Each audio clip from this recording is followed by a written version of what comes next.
à tous, j'espère que vous allez bien. Nous sommes lundi et qui dit lundi dit nouveau vlog lecture. J'espère qu'il sera un peu mieux construit que celui de la dernière, de la semaine passée, très chaotique. Donc bon, j'espère qu'il sera mieux. J'espère aussi que vous avez passé un bon week-end et que vous allez passer une belle semaine. En tout cas, ici, on ne peut pas se plaindre. Dans le sud, il fait beau et il fait des températures très douces. C'est un vrai plaisir et en fait, même le pull, pour vous dire, est de trop. Mais bon, je rentre du travail, donc je vais aller peut-être très certainement aussi me changer, me mettre en tenue d'intérieur, prendre une grande tasse de thé et finir ma lecture, ma fameuse, je suis à deux doigts de la finir, il me reste 100 pages.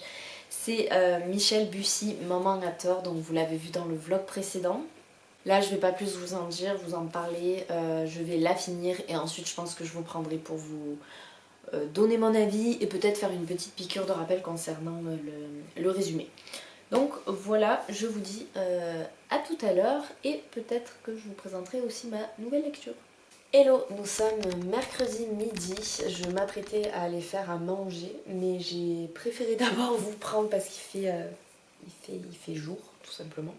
Et qu'après je pars travailler, je n'aurai pas le temps ce soir de vous filmer. Donc je voulais revenir sur ma lecture terminée de Michel Bussy, Maman a tort, parce que je ne vous en ai pas parlé en fait, tout simplement.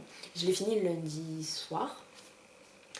Donc pour petit rappel, dans ce livre, on va suivre 3 personnages, on va dire, entre autres. On va suivre d'abord Vasile, qui est un psychologue scolaire, et qui va être amené à avoir des séances avec un enfant de 3 ans qui s'appelle Malone et qui affirme en fait, qui est persuadé que ses parents ne sont pas ses vrais parents. Il va raconter des histoires dignes d'un enfant de 3 ans avec des châteaux, des ogres, des fusées, des trésors cachés. Il ne se sépare absolument pas de sa peluche Goutti, qui est un animal un petit peu un rongeur, mais on ne sait pas trop lequel. Et donc Vasile va commencer un petit peu quand même à s'inquiéter et grâce à une amie commune, il va être mis en contact avec la commandante Marianne Ogresse qui travaille à la police du Havre, donc ça se passe dans le nord de la France. Marianne ne l'écoute pas spécialement en fait au début parce qu'elle est concentrée sur une affaire depuis 9 mois. Elle traque un braqueur qui s'est enfui en fait suite à un braquage, il s'en est tiré. Et du coup il est caché et elle essaie avec son équipe de mettre la main sur cet homme-là et sur le butin aussi qui a disparu et qui compte quand même plus de 2 millions d'euros, donc c'est quand même une somme super importante. Donc elle n'écoute pas vraiment Vasile, elle se dit que bon, ça peut être une histoire digne d'un enfant de 3 ans, qui peut avoir des problèmes peut-être avec ses parents ou autre. Mais petit à petit on va dire qu'elle va... pour occuper son temps, le temps que la recherche sur le braqueur avance, elle va lui donner un petit peu plus de crédit, elle va l'écouter un petit peu plus sérieusement et elle va quand même déléguer à un stagiaire cette affaire-là pour faire des petites recherches, notamment sur les parents de Malone. Et également parce que le psychologue lui a un petit peu tapé dans l'œil, entre guillemets. Donc ça, c'était à peu près pour le résumé. Donc bien évidemment, avec Michel Bussy, on n'est pas au bout de nos surprises parce qu'il nous balade durant toute l'histoire. Franchement, c'est un casse-tête chinois. Parfois, on croit avoir trouvé et on se dit non. On voit des fois les liens aussi. On se dit tiens, obligé, il y a un lien entre ça et ça, mais alors on ne sait pas du tout comment c'est possible, on ne sait pas du tout comment l'auteur va nous y amener. Et le dénouement, il y a au moins 3 rebondissements dans le dénouement. Enfin, on n'est jamais au bout de nos surprises, ça c'est clair. C'est un livre qui se lit très bien, malgré qu'il fait 540 et quelques pages. C'est une écriture qui est très fluide, avec plein de rebondissements, d'actions. Les chapitres sont courts, donc ça y fait aussi. Là on jongle entre les chapitres qui concernent Marianne, qui concernent Malone. C'était une bonne lecture, j'ai beaucoup aimé aussi le fond. Il s'est documenté notamment sur la mémoire de l'enfant, sur la psychologie de l'enfant, que j'ai trouvé super intéressant en fait, de savoir à quel âge on a nos vrais premiers souvenirs, comment un enfant gère les traumatismes, comment on peut faire la différence quand on a moins de 3 ans, entre le bien, le mal, la fiction, la réalité, enfin l'imaginaire, la réalité. Donc franchement, c'était super intéressant. Après, voilà, c'est pas un coup de cœur, loin de là, pas comme l'a été en tout cas Nymphéa Noire. Nymphéa Noire, la fin m'avait laissé en mode waouh, scotché, j'avais adoré, vraiment, j'avais adoré l'ambiance du livre, le petit village de Giverny, enfin c'était vraiment très très chouette, je m'étais accrochée au personnage. Là, je dis pas que c'est pas le cas, mais voilà, ça sera pas un coup de cœur, ça a été quand même une très bonne lecture. J'ai beaucoup aimé et c'est vrai que je peux quand même vous le recommander pour ceux qui aiment les polars, il n'y a pas de souci, il y a des rebondissements, il y a une fin inattendue. En revanche, ce que j'aime pas vraiment chez Michel Bussy, c'est un petit peu ces amourettes, les flirts qu'il peut y avoir entre différents personnages. Ça avait été le cas dans le roman que j'avais lu précédemment. C'est le cas aussi dans ce roman. Je me dis, est-ce que c'est dans tous les romans ou pas? Je ne sais pas. On va dire que ça, c'est pas forcément ce que je recherche quand je vais lire un polar. Ça y est, ça prend pas non plus trop de place, mais je me dis que je pourrais facilement m'en passer. Sinon, voilà, comme je vous dis, ça a été quand même une bonne lecture. J'ai dévoré les dernières pages, j'avais pas du tout envie de m'arrêter de lire à chaque fois, mais bon, des fois on est bien obligé. Et ça restera ouais, une bonne lecture. Après, je pense que si j'en lis 2 dans l'année de Michel Bussy, c'est vraiment le maximum, voire même un dans l'année. Il m'en reste encore 2 dans ma pile à lire. Et n'hésitez pas d'ailleurs à me conseiller si vous en avez lu et aimé d'autres que celui-ci et Nymphéa Noire. Ben, n'hésitez pas à me le dire en commentaire. C'est toujours bien de découvrir de nouveaux titres. En tout cas, lui, on me l'avait conseillé. Je remercie quand même les personnes qui m'avaient écrit sur Instagram pour me le dire, parce que j'ai passé un très très bon moment. Donc ça, c'était ma lecture terminée. Maintenant, j'ai commencé un autre livre, un petit livre que j'ai acheté pendant les soldes. Alors petit parce que je compte bien le finir avant la fin de la semaine, mais c'est pas pour ça que j'ai fait, que j'ai fait ce choix. J'ai commencé le Agnès Martin Lugan, Les gens heureux lisent et boivent du café. Donc je vous en avais parlé dans un vlog, je crois que c'était le premier vlog, la semaine 1. J'avais découvert cet auteur par La Datcha l'année dernière, son dernier livre. J'avais beaucoup aimé sa plume, j'avais beaucoup aimé l'histoire, les sentiments qu'elle peut évoquer aussi, enfin là en tout cas qu'elle évoquait dans son roman. Et je m'étais dit que je voulais bien aussi lire son premier roman, étant donné que je sais que ça a été un gros... Bah, c'est son premier, mais c'est aussi son premier qui l'a vraiment fait connaître, je crois. Elle a eu cette chance-là. Ça a été un gros best-seller. Et quand je vous dis qu'il est tout petit, c'est... Il fait 186 pages. Bon, pour le moment, je suis à la page 43, chapitre 3. J'ai pas trop lu, j'ai pas trop avancé, mais je pense que d'ici demain soir, il sera fini. Alors, pour vous faire un tout petit résumé, on va suivre Diane, qui est une veuve et une mère qui a perdu il y a 1 an son mari et sa fille, sa petite fille même, dans un accident de voiture, à la veille d'un départ de vacances, il me semble. Donc on la suit 1 an après. 1 an après, elle n'a toujours pas avancé, elle n'a toujours pas fini son deuil, ce qui peut se comprendre. Elle vit totalement reclus chez elle, elle ne travaille plus, elle ne fait que fumer, dormir, à peine manger. Il y a Félix, son ami, qui l'aide énormément dans cette douloureuse étape de sa vie. Même si elle n'a pas trop envie, étant donné que Félix est là pour la secouer un petit peu, pour essayer qu'elle aille de l'avant, chose qu'elle ne veut pas du tout. Elle n'arrive vraiment pas à tourner la page, à sortir, à reprendre le travail, etc.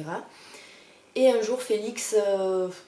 c'est pas qu'il va la mettre devant le fait accompli, mais il essaie de chercher un moyen de lui, de vraiment la secouer, qu'elle reprenne des forces, de lui poser comme un ultimatum, en lui proposant de partir en vacances dans un pays chaud. Et elle, en fait, elle refuse, elle ne veut pas du tout partir dans cette destination-là, elle veut partir en Irlande, et c'est ce qu'elle va faire. Alors pourquoi l'Irlande, alors qu'elle aime en principe les pays chauds? C'est tout simplement parce qu'il y a quelques années de ça, son mari avait voulu partir en Irlande en voyage, mais elle avait refusé parce que, comme je vous dis, elle préfère les destinations plutôt de rêve, avec les plages, la mer, le soleil. Et là, pour rendre, on va dire, hommage à son mari, elle décide de partir vivre pour quelques semaines ou pour quelques mois en Irlande. et c'est là que je me suis arrêtée. Donc je ne vous en dirai pas plus pour le moment je pense, et vu qu'il est petit je vais pas non plus vous raconter toute l'histoire. Donc la prochaine fois que je vous en parlerai c'est sans doute pour vous donner mon avis sur ce livre là. En tout cas en déjà 40 pages je peux vous dire que j'ai eu une fois les larmes aux yeux. Je pense qu'on a tous connu un deuil dans notre vie, de personnes plus ou moins proches ou plus de notre famille ou autre. Et il y a un moment dans le livre, vers la page 30 il me semble, c'est une scène qui m'a bouleversée parce qu'on peut facilement se retrouver, c'est des sentiments qui nous parlent tout simplement et qui sont assez puissants, elle arrive vraiment à mettre les bons mots au bon endroit. Et je me suis dit waouh, la lecture commence bien parce qu'il me reste quasiment 170 pages à lire et si ça commence comme ça va être compliqué. Donc pour le moment je peux vous dire que oui, j'apprécie cette lecture et j'ai hâte de connaître la suite, de savoir comment Jen va se relever de ce deuil. Est-ce qu'elle va reprendre à vivre? Est-ce qu'elle va changer radicalement de vie? On ne sait pas, je ne sais pas pour le moment, mais j'ai hâte de le continuer et de vous donner mon avis, donc je pense très prochainement, j'espère. donc voilà, c'était là pour mes deux lectures. Écoutez, je pense que c'est tout. Je vais aller manger et partir ensuite au travail. Donc je vous reprendrai très certainement demain.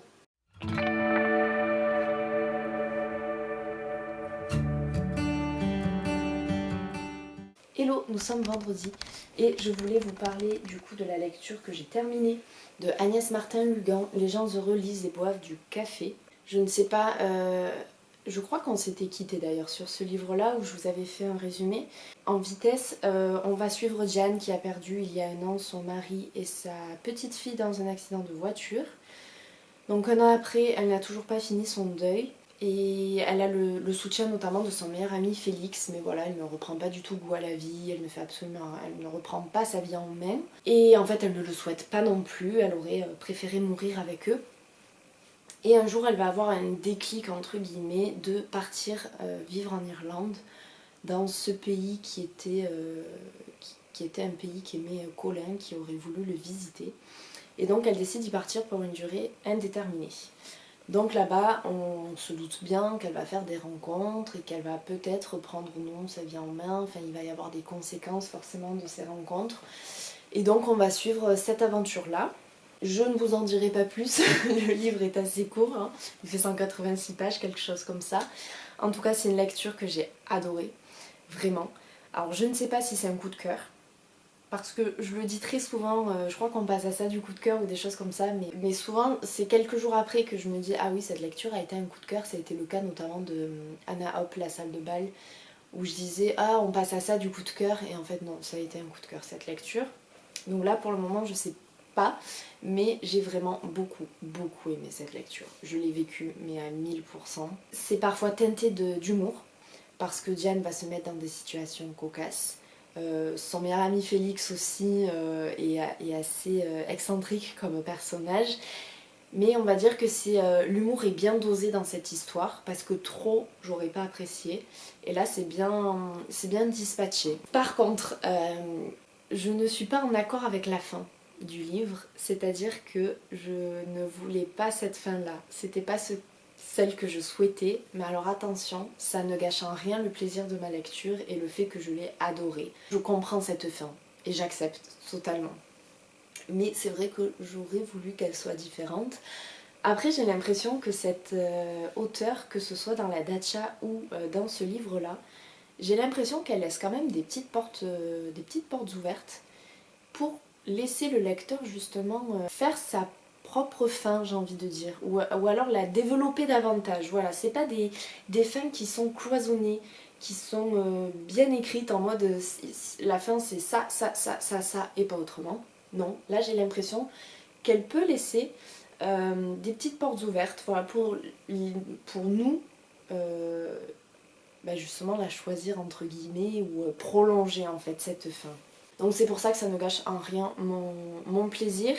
Je crois qu'elle a écrit une suite, et alors j'hésite parce que là je vois qu'il y a Entre mes mains le bonheur se faufile et La vie est facile, ne t'inquiète pas.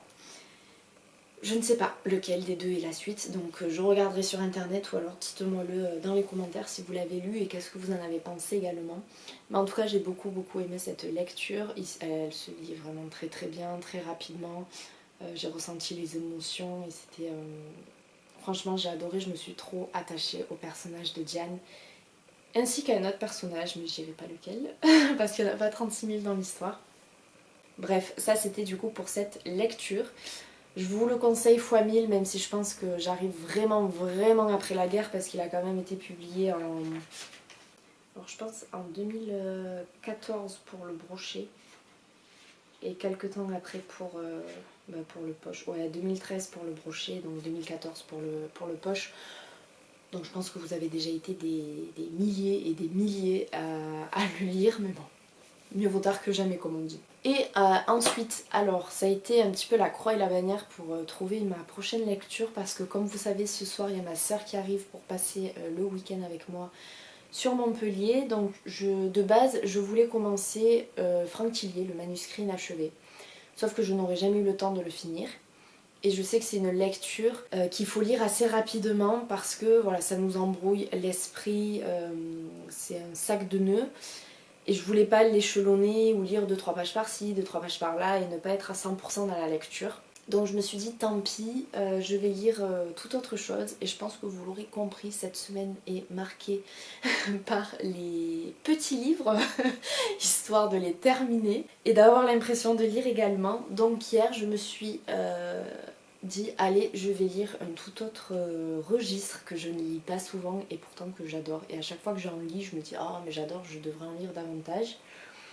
Donc sans plus attendre, il s'agit de Jean-Paul Sartre, Huis clos. Donc là c'est un livre suivi Les Mouches, mais je n'ai lu que Huis clos. C'est un livre que j'ai acheté tout récemment, vous l'avez vu dans le book haul de mes soldes, de mes achats pour les soldes. Tout comme celui-ci d'ailleurs, donc je suis en train de les dévorer. Mais ça tombe bien, c'est des petites lectures et c'est ce dont j'ai besoin actuellement. Donc Jean-Paul Sartre est le père aussi du mouvement existentialisme qui est apparu je crois au début du XXe siècle si je dis pas de bêtises. C'est un mouvement en fait qui pense que l'individu, l'être humain est déjà une personne à part entière, une personne unique et qui est maître de ses actes, de ses décisions, de son destin. Rien n'est déjà défini ou prédéfini par comment on appelle ça, par tout ce qui est religion, philosophie, destin et compagnie. Et cette pièce de théâtre donc s'inscrit dans ce mouvement-là. Comme vous vous en doutez, c'est une pièce qui va se passer à huis clos. C'est une pièce en un acte et 5 scènes, je vais y arriver. Donc comme vous voyez, elle est relativement courte, elle fait 90 pages, un truc comme ça. Ouais, 95 pages dans cette édition-là, il n'y a pas de préface, il n'y a rien. Ça se lit hyper vite, ça reste du théâtre. Donc là je mets le marque-page parce qu'après il y a les mouches qui commencent, qui est un petit peu plus longue. Donc dans ce huis clos, dans cette pièce de théâtre, nous allons suivre 3 personnages. Il y a Garcin qui est un journaliste qui vivait à Rio. Nous avons Estelle qui est une jeune riche mondaine. Et nous avons Inès qui elle travaillait dans un bureau de poste. À tour de rôle, ils vont rentrer dans une pièce qui ressemble à un salon mais qui en fait est dépourvu de tout meuble, de toute décoration, de tout objet. Si ce n'est 3 canapés et un buste en bronze, c'est tout. Ils n'ont pas d'effet personnel, ils ont plus rien, il n'y a pas de miroir, il n'y a rien. On apprend qu'il y a juste la lumière en fait grâce à l'électricité. C'est une lumière qui est quand même assez tamisée et en fait on apprend qu'elle ne s'éteint jamais, qu'il ne fait jamais nuit, qu'il ne dorme pas. Donc ils rentrent à tour de rôle dans cette pièce. Et très vite, mais vraiment très vite, on comprend que ces personnes-là sont mortes et qu'elles se trouvent en enfer. Alors si elles se trouvent en enfer, c'est bien évidemment parce qu'elles ont commis quelque chose d'irréparable, quelque chose de mauvais durant leur vie sur Terre. Mais au début, tous les 3 nient le fait d'avoir été de mauvaises personnes. Ils sont vraiment malhonnêtes. Et puis les langues vont se délier et à tour de rôle, ils vont raconter justement leur passif. C'est un enfer qui est vraiment différent de l'imaginaire collectif que l'on a et même de l'imaginaire des personnages qui sont très surpris parce qu'en fait ils s'attendent à voir débarquer le bourreau. Ils s'attendent aussi à avoir des violences physiques, à être brûlés, à avoir un bûcher, enfin tout ça, tout ce qu'on a dans un peu l'enfer de Dante quoi finalement. Et en fait pas du tout. L'enfer s'apparente à quelque chose de comme la vie sur Terre, j'ai envie de dire, comme quelque chose de très banal, de très normal. Et petit à petit, ils comprennent aussi tous les trois qu'en fait le bourreau ne va jamais arriver parce qu'en fait ils sont leur propre bourreau, j'ai envie de dire, et le bourreau de chacun des personnages en fait. Donc si vous voulez, il y a 3 bourreaux dans la pièce. Vont commencer à tour de rôle leur procès. Ils vont très vite se rendre compte qu'en fait la cohabitation est impossible entre eux. Ils ne s'entendent pas du tout. Et ils sont presque là pour se faire culpabiliser un petit peu les uns des autres. Ils sont dans le jugement finalement aussi. Ils jugent les actions des autres.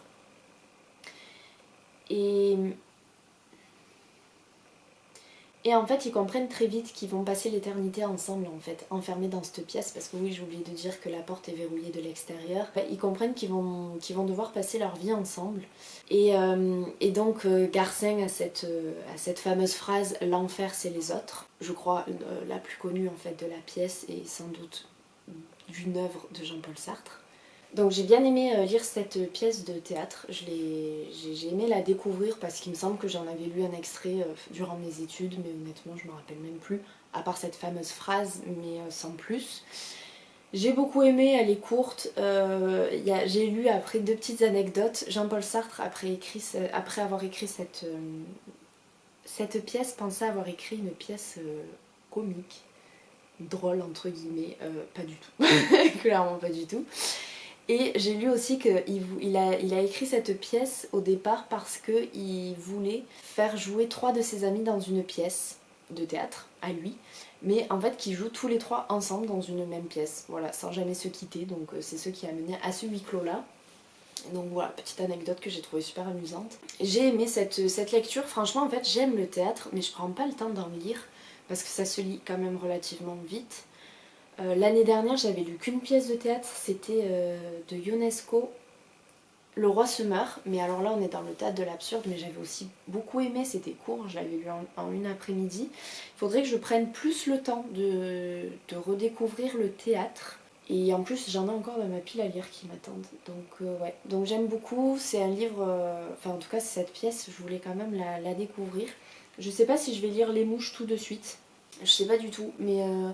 peut-être que je le lirai un petit peu plus tard et je sais pas si ça se suit ou pas. Honnêtement, je pense pas. C'est un drame en 3 actes cette fois-ci. Donc voilà, ça a été une bonne petite lecture qui m'a permis quand même de lire, même si c'est pas le Franck Tillier que j'espérais, que j'attendais. Donc pour le moment, je ne sais pas ce que je vais lire. Je sais pas, peut-être que je vais lire un manga. Peut-être que finalement je vais continuer avec Les Mouches. Honnêtement, l'avenir nous le dira. Et sur ce, bah écoutez, je vais finir ma matinée tranquille, partir au travail et ce soir retrouver ma soeur. Donc je pense que je ne serai pas très présente ce week-end, que je vous prendrai pas beaucoup. Si ce n'est pour clôturer ce vlog et vous dire si j'ai lu ou non quand même durant le week-end. Sachant que j'ai quand même Outlander, le tome 5, à continuer, voire même à commencer parce que je suis à la page 29. Sur 1100 et quelques, c'est rien du tout. Et sur ce, bah écoutez, je vous souhaite de passer un bon week-end, même si vous verrez cette vidéo durant la semaine. Ça n'a ni queue ni tête, mais c'est pas grave. L'intention y est. Et je vous dis à plus.